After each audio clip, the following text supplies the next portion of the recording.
அனைவருக்கும் வணக்கம். மகாபாரதத்தில் 10 உண்மை ரகசியத்தை நீங்கள் இந்த ஒரு காணொளியில் நீங்கள் முழுமையாக அந்த 10 ரகசியத்தையும் நீங்கள் தெரிந்து கொள்ளலாம். நீங்கள் முதல் முறை நமது சேனலை பார்க்கிறீர்கள் என்றால் மறக்காமல் லைக், சப்ஸ்கிரைப் செய்து விடுங்கள்.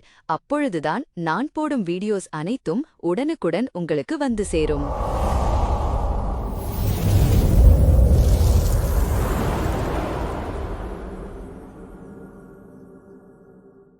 முதலாவது உடுப்பி மன்னரின் சமையல் ரகசியம். குருக்ஷேத்திர போரில் கலந்து கொண்ட லட்சக்கணக்கான வீரர்களுக்கு உடுப்பி மன்னர் உணவு சமைத்தார். வியப்பிற்குரிய விஷயம் என்னவென்றால், ஒரு நாள் கூட உணவு வீணாகவில்லை அல்லது பற்றாக்குறை ஏற்படவில்லை. கிருஷ்ணர் தினமும் உண்ணும் நிலக்கடலையின் எண்ணிக்கையைக் கொண்டு அடுத்த நாள் எத்தனை பேர் இறப்பார்கள் என்பதை முன்கூட்டியே கணித்து அதற்கேற்ப மன்னர் சமைத்ததே இதன் ரகசியம். இரண்டாவது, கௌரவர்களின் ஒரே சகோதரி. கௌரவர்கள் 100 சகோதரர்கள் என்பது நமக்கு தெரியும். ஆனால் அவர்களுக்கு துஸ்ஸலா என்ற ஒரு சகோதரியும் இருந்தார். இவர் சிந்து நாட்டின் மன்னன் ஜெயத்ரதனின் மனைவியாவார்.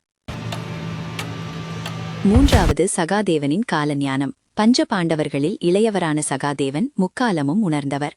போர் நடக்கும் முன்பே அதன் முடிவு அவருக்கு தெரியும். ஆனால் இந்த ரகசியத்தை யாரிடமாவது கூறினால் அவரது தலை வெடித்துவிடும் என்று கிருஷ்ணர் கூறியிருந்ததால் அவர் மௌனம் காத்தார். நான்காவது, கர்ணனின் தங்கப்பல் தர்மம். கர்ணன் போர்க்களத்தில் உயிருக்கு போராடிக் கொண்டிருந்தபோது கிருஷ்ணர் ஒரு அந்தணர் வடிவில் வந்து தானம் கேட்டார். தன்னிடம் கொடுக்க எதுவுமில்லை என்று வருந்திய கர்ணன் தன் வாயிலிருந்த தங்கப்பல்லை ஒரு கல்லால் உடைத்து இரத்தத்துடன் தானமாக வழங்கினார். ஐந்தாவது, அர்ஜுனனும் அனுமனும். அர்ஜுனனின் தேர்கொடியில் அனுமன் வீற்றிருந்தார். போர் முடிந்த பிறகு கிருஷ்ணரும் அர்ஜுனனும் தேரை விட்டு இறங்கியவுடன் அனுமன் கொடிக்கெறிந்து மறைந்தார். அடுத்த நொடியே அந்த தேர் தீப்பற்றி எரிந்தது. போரில் ஏவப்பட்ட திவ்ய அஸ்திரங்களிலிருந்து தேரை அனுமன் பாதுகாத்து வந்தது. ஆறாவது, யுயுட்சு. தப்பி பிழைத்த கௌரவன். கௌரவர்கள் பக்கத்தில் இருந்தாலும் தர்மத்தின் பக்கம் நின்றவர் யுயுட்சு. போரின் தொடக்கத்தில் பாண்டவர் பக்கம் வந்த இவரே கௌரவ சகோதரர்களில் உயிருடன் எஞ்சிய ஒரே நபர் ஆவார். ஏழாவது, பீமனின் பேரன் பர்பரிகா. பீமனின் பேரனான பர்பரிகா வெறும் 3 அம்புகளை வைத்து முழு போரையும் சில நிமிடங்களில் முடிக்கும் ஆற்றல் கொண்டவர். ஆனால் அவர் தோற்றுப்போகும் தரப்பிற்கே ஆதரவாக போரிடுவேன் என்று சபதம் செய்ததால் கிருஷ்ணர் அவரது தலையை தானமாக பெற்று போரில் பங்கேற்பதே தடுத்தார். எட்டாவது, திரௌபதியின் முற்பிறவி. திரௌபதி தனது முற்பிறவியில் சிறந்த குணங்கள் கொண்ட கணவன் வேண்டுமென்று சிவனிடம் 5 முறை வேண்டி கேட்டார். அதன் விளைவாகவே இந்த பிறவியில் அவருக்கு 5 கணவர்கள் அமைந்தனர் என்று கூறப்படுகிறது.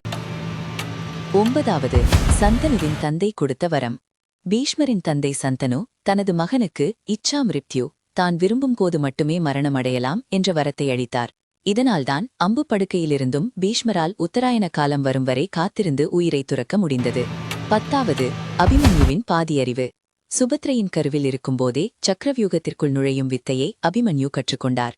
ஆனால் அதிலிருந்து வெளியே வரும் வழியை கிருஷ்ணர் விவரிக்கும்போது சுபத்ரை உறங்கிவிட்டதால் அபிமன்யுவால் வெளியேறும் ரகசியத்தை அறிய முடியாமல் போனது. இந்த காணொளி உங்களுக்கு பிடித்திருந்தால் லைக் பண்ணுங்க, ஷேர் பண்ணுங்க, சப்ஸ்கிரைப் பண்ணுங்க. கூடவே பெல் பட்டனை ஆன் பண்ணி போட்டுக்கோங்க.